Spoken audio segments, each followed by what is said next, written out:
problème. Vas-y, tire, vas-y. Tu n'as plus que moi. Et moi, je n'ai plus que toi.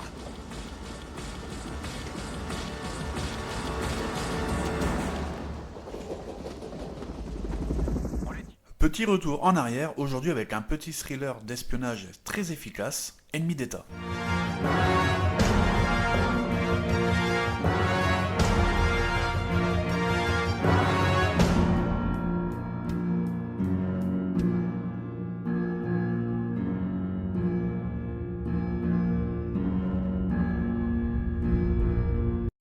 Réalisé par le regretté Tony Scott avec dans les rôles principaux Will Smith et Gene Hackman, Ennemi d'État sorti en 1998 est un film diablement efficace, abordant des thèmes plus que jamais d'actualité aujourd'hui.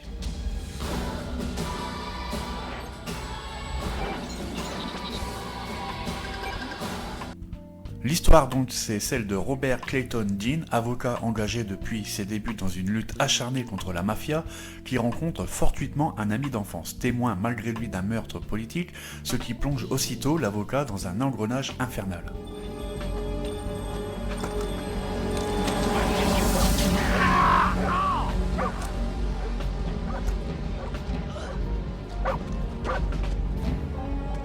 Mettant en avant donc tout l'attirail technologique de l'époque avec ses vues satellites, traceurs et autres manipulations de données, le film présente une organisation gouvernementale collectant un nombre considérable d'informations. Prêt à tout pour retrouver cette fameuse cassette que Robert Clayton Dean a en sa possession à son insu, cette entité utilisera tous les moyens pour décrédibiliser le personnage interprété par Will Smith. Dire que je découvre ça dans le journal.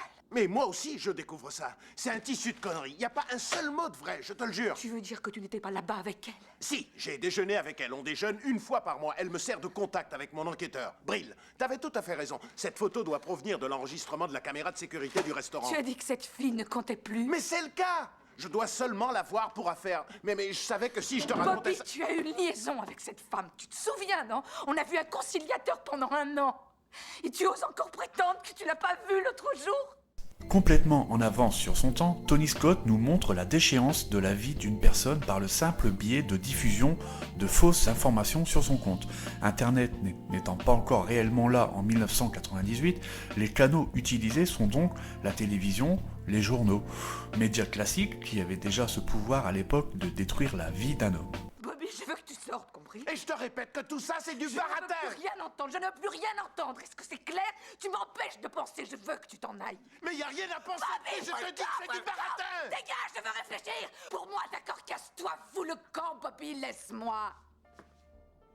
L'impuissance de l'individu face à la toute-puissance des institutions, l'omniprésence de la télésurveillance, l'interprétation erronée des données, tous ces sujets abordés sont donc plus que jamais d'actualité en 2023.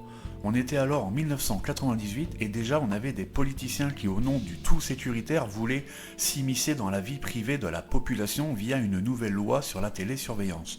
Internet ne s'étant pas encore démocratisé, il y avait déjà cette peur chez eux de voir cet immense espace leur échapper. Ça n'a pas changé aujourd'hui avec toutes ces lois autour de la surveillance. Un jeu de fouilles? Ouais. Merci.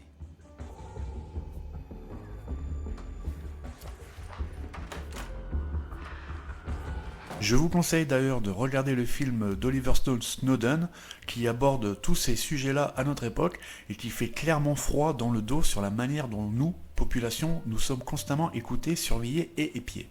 Tu as forcément ce qu'ils veulent. Mais ils sont timbrés, j'ai rien. Tu l'as peut-être sans t'en douter. N'approche surtout pas de Rachel, ne m'approche pas. Si jamais tu essaies de nous revoir, je te bute, t'entends? Et balance ta bombe. Ma femme me l'a offerte pour notre anniversaire de mariage. Alors la jette pas. Évite le téléphone. Le scénario de David Marconi est donc un petit bijou d'écriture.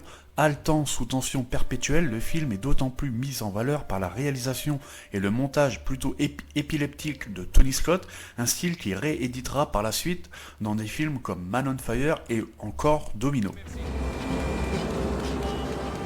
on le tient, vas-y, accélère. Devant nous. Tunnel 6, ici, je vais dessus, tunnel 6.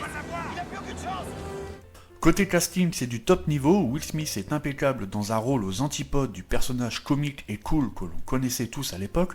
Il incarne cette fois un homme en perdition totale et complètement impuissant face aux institutions.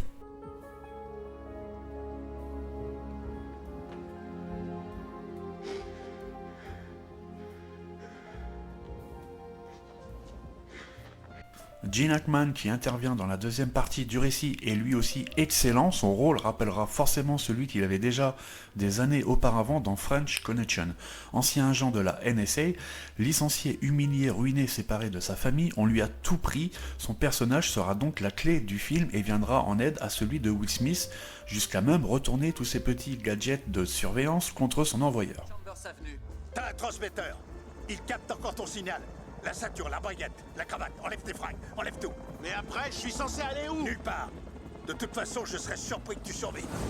Jon Voight, quant à lui, toujours impeccable en méchant politicien véreux prêt à tout pour sauver sa carrière, le film sera donc complété par un casting de second couteau savoureux, Jack Black en tête.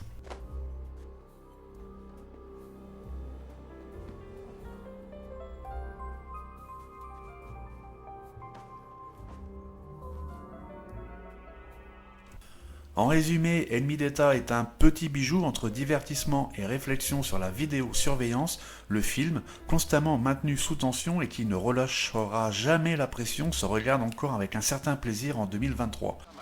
Monsieur le député, où fixez-vous la limite entre la protection de la sécurité nationale, la nécessité pour le gouvernement d'avoir des services de renseignement et la protection des libertés individuelles, en particulier l'aspect sacré de mon domicile? Vous n'avez pas le droit de pénétrer dans mon domicile. N'hésitez pas à vous abonner, à liker et à partager si jamais vous avez aimé ce contenu.